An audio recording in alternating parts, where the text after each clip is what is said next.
parla d'epidèmia i el més freqüent és el de la zona lumbar, que moltes vegades és el resultat d'una hèrnia discal.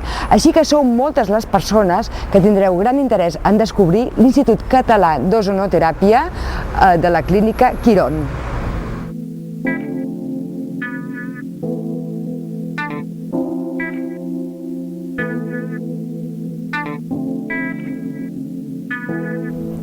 Som a la consulta de la doctora Glòria Rovira, que ens donarà a conèixer millor aquest important avenç pel tractament de l'hèrnia discal, l'ozonoteràpia, una tècnica que precisament vosaltres, l'Institut Català d'Ozonoteràpia, n'heu sigut pioners al nostre país i que ara, a l'actualitat, s'està valorant molt.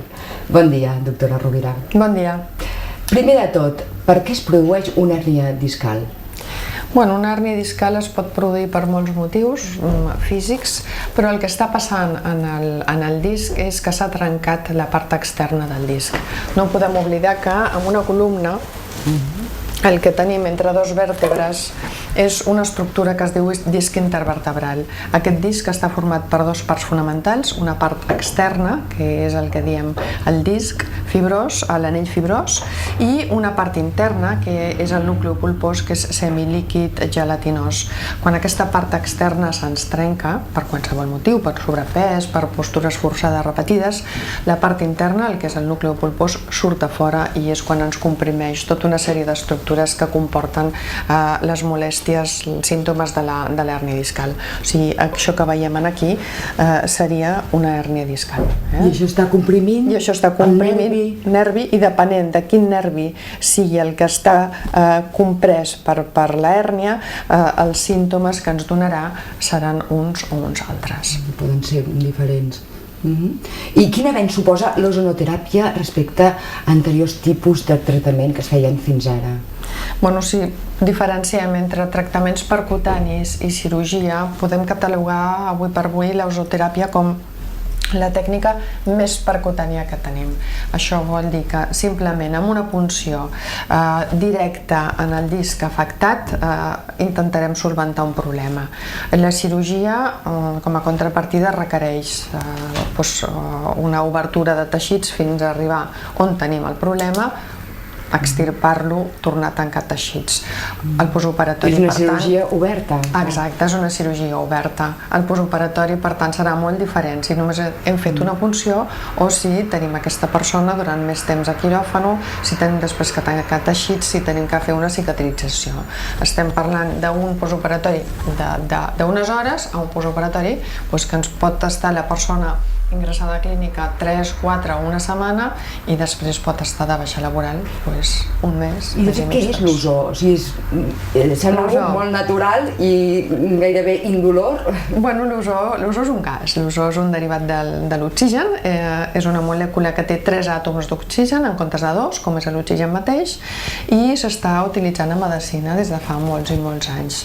Bàsicament es va començar a treballar amb ell durant la Primera Guerra Mundial per la cicatrització de ferides i una de les últimes utilitats que estem traient a medicina de l'ozó és precisament en el tractament de l'hèrnia discal. I què fa l'ozó? Allà ens podríem també preguntar. El que fa és una deshidratació d'aquesta part herniada. Com hem comentat abans, el nucli pulpós és semilíquid, és gelatinós, per tant això vol dir que té un component d'aigua força important i el que intentem nosaltres fer és deshidratar-lo. Disminuirà de tamany i deixarà de comprimir sobre les estructures que està comprimint ara. Llavors es posa al seu lloc, on ha d'anar la... Veiem que amb ressonàncies posteriors es pot veure que va disminuint de tamany. En la natura, en realitat, passa el mateix. Però pot passar necessitant 5 anys, 6 anys, 4 anys. Nosaltres el que intentem fer és com accelerar el procés que té lloc en la natura. Feines que impliquen esforços físics o vibracions en el cas de la conducció de vehicles motoritzats són factors de risc. Però tot indica que la vida sedentària i el sobrepès avui dia tenen molt a veure amb l'augment d'una patologia, l'hèrnia discal, que s'agreuja amb l'edat. Tot i així, a l'Institut Català d'Ozonoteràpia atenen a molts pacients des de 30 a 50 anys i també es donen casos de gent jove com en José María, que tenim el plaer de conèixer perquè ens expliqui com li ha anat el tractament amb ozó. Mi lesión empezó a desarrollarse a partir de cuando yo tenía aproximadamente 24 o 25 años, una edad que para mí pues representaba pues mucho problema, porque hacía actividad física, hacía un trabajo que representaba pues manejar muchas cosas, era de movilidad, y bueno, pues a raíz de eso tuve que buscarme otro trabajo más sedentario. Tuve que establecerme en una oficina, estar más sentado, porque me limitaba mucho lo que es la vida cotidiana.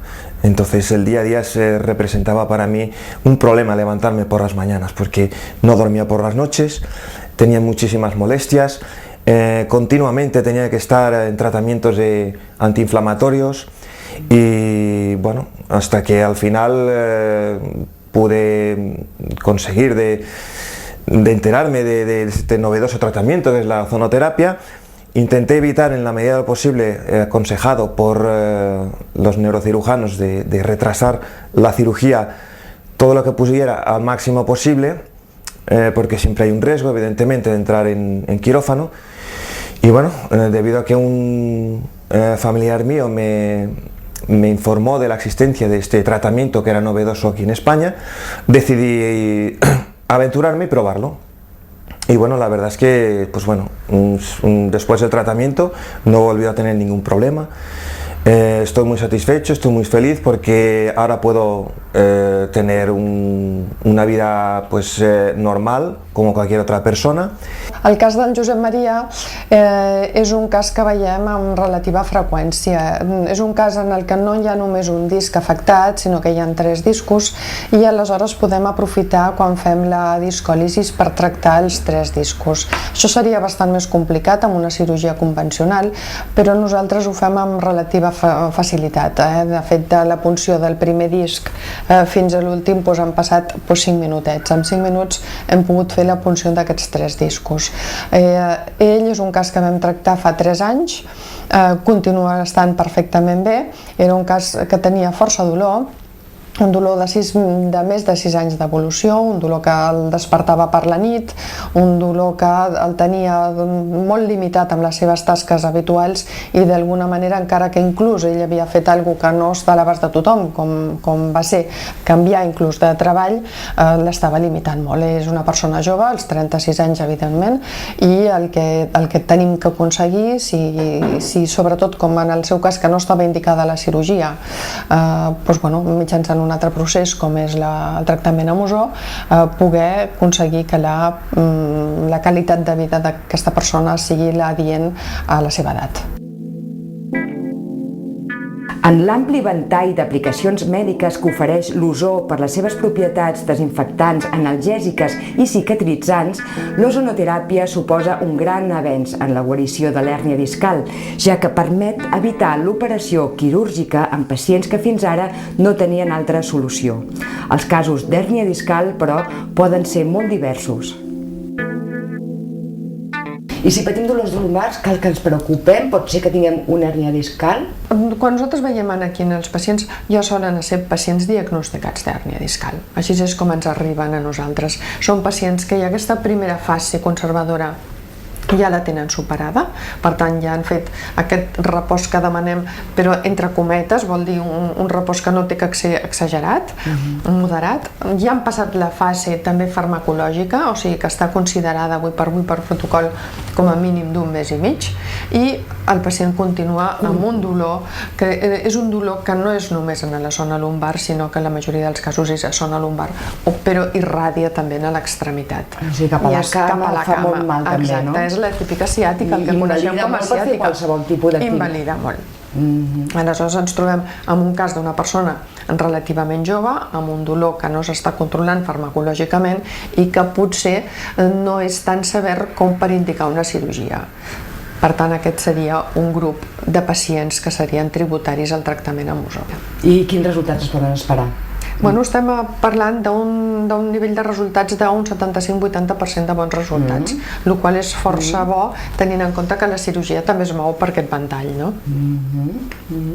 I per acabar, com es realitza el tractament de l'hèrnia discal amb ozonoteràpia? Quin és el procés? Bueno, estem seguint el protocol europeu, el EUNI, que el que fa és combinar tractaments amb consulta de puncions a nivell de la musculatura paravertebral i la discòlisi pròpiament dita que la fa el neurocirurgià de la unitat de quiròfan. La combinació d'aquestes dues tècniques és el que és el tractament de discòlisi per ozó pròpiament dit.